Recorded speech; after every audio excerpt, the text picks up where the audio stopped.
चंद्रपूरमध्ये अंमली पदार्थांच्या अवैध वाहतुकीला आळा घालण्यासाठी रामनगर पोलिसांनी रात्री नागपूर हैदराबाद मार्गावरील खासगी ट्रॅव्हल्सच्या बसवर अचानक धाड टाकून केली सखोल तपासणी।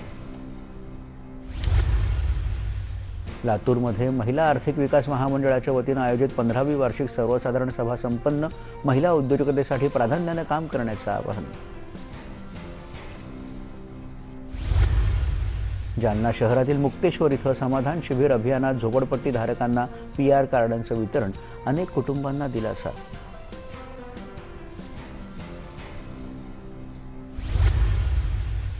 पंढरपूर यात्रेत चंद्रभागेच्या प्रवाहात बुडणाऱ्या भाविकासाठी देवदूत ठरले वाशिमचे जवान। स्वामी विवेकानंद आपत्ती व्यवस्थापन पथकाच्या तत्परतेने वाचले प्राण।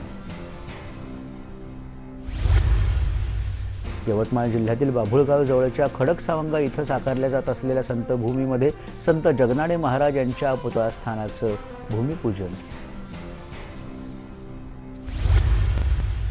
कारगिल विजय दिवसाच्या निमित्तानं वर्ध्याच्या 21 महाराष्ट्र बटालियन्सच्या एनसीसी छात्र सैनिकांनी सादर केलं कारगिलच्या युद्धातील 13 योद्ध्यांवर आधारित कथानाट्य मैं कारगिल का वीर हूं।